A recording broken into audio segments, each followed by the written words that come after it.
In the dead of night on September the 2nd, 1666, a faint orange glow flickered in the window of a small bakery on Pudding Lane.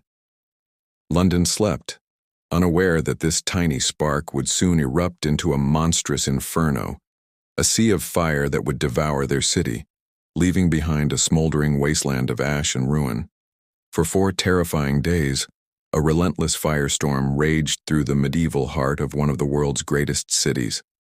This wasn't just a fire, it was a cataclysm that would reshape London's destiny forever, purging it of plague but also erasing centuries of history. What truly happened in those desperate hours? How did a single ember escalate into a city killer? And what rose from the ashes of this biblical catastrophe? This is the story of the Great Fire of London, a tale of terror, resilience, and rebirth. Let's journey back to 1666. London was a chaotic labyrinth of narrow, winding streets. Timber-framed houses coated in flammable pitch leaned precariously against each other, their upper floors nearly touching across the cobblestones below. The city was a tinderbox, filled with warehouses storing oil, tar, and spirits. A long, hot summer had left everything bone dry. The city had survived plague the year before, but it was now ripe for a different kind of disaster. Our story begins in the bakery of Thomas Farriner, baker to King Charles II. Late on Saturday night, he banked the embers in his oven, just as he had done 1,000 times before. But this night was different. Sometime after midnight, a stray spark found its way to a pile of dry firewood. At first the fire was small. Farriner, his wife, daughter, and their maidservant were awoken by choking smoke.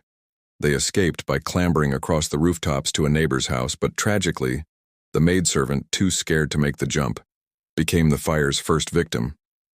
Initially, the response was slow and disorganized. When the Lord Mayor, Sir Thomas Bloodworth, was woken and brought to the scene, he famously dismissed the blaze, saying, "Pish, a woman might piss it out," and went back to bed. This disastrous underestimation would cost London dearly.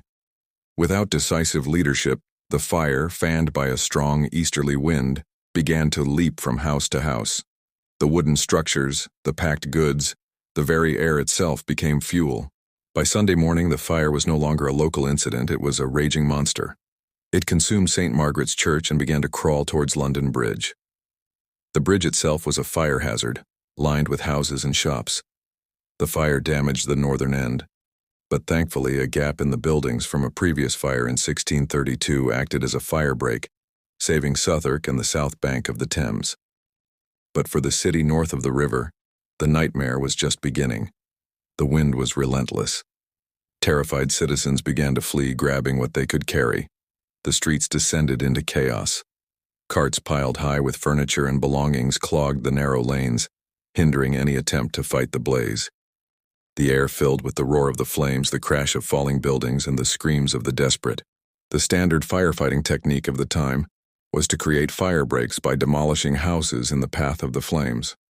However, the Lord Mayor hesitated, fearing the cost and the need to get permission from the property owners. By the time King Charles II overrode the mayor and ordered the demolition of houses, it was too late. The fire was moving faster than the men with their primitive hooks and axes could work.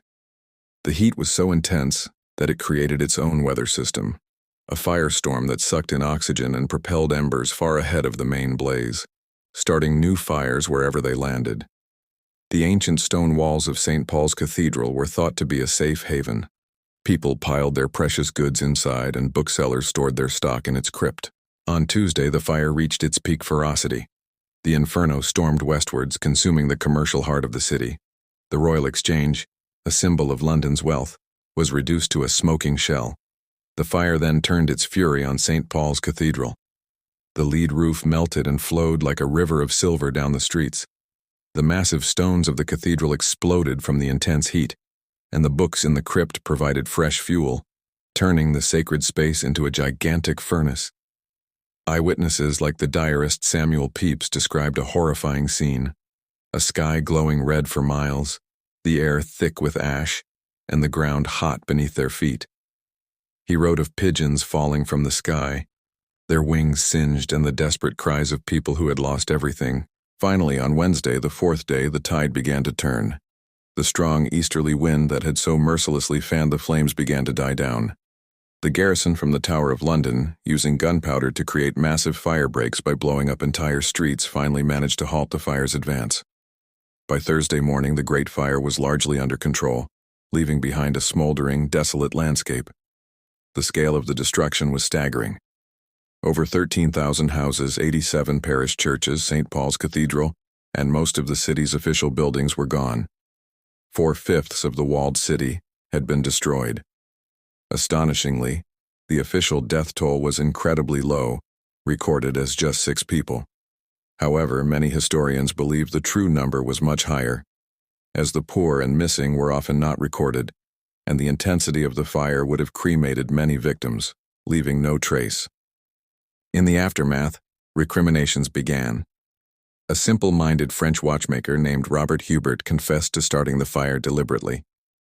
Despite clear evidence that he couldn't have even been in London when the fire started, a scapegoat was needed, and he was quickly tried and executed. The true cause was, of course, the spark in Thomas Farriner's bakery, combined with the perfect storm of a dry city and a strong wind.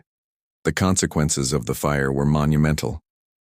While a tragedy, it presented a unique opportunity. King Charles II envisioned a new London with wide boulevards and grand piazzas, a modern European capital.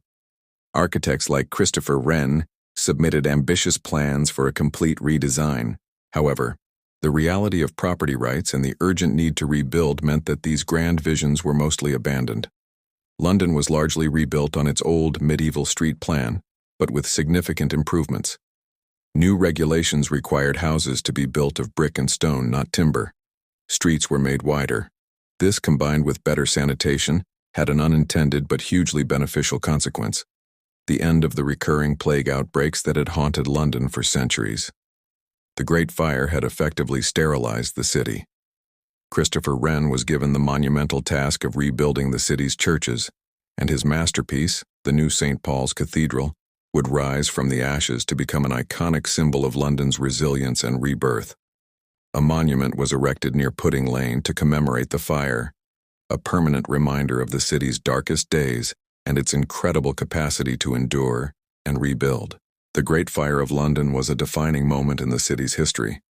It was a terrifying ordeal that wiped out the medieval city, but it also paved the way for a safer, healthier, and more modern London to emerge. It's a powerful story of destruction, but more importantly, it's a testament to the indomitable spirit of a city and its people who, from the depths of despair, rebuilt their world. Thank you so much for joining us on this journey back in time. If you found this story as fascinating as we do, please hit that like button, subscribe to our channel for more deep dives into history, and ring the notification bell so you never miss an episode. We'll see you next time.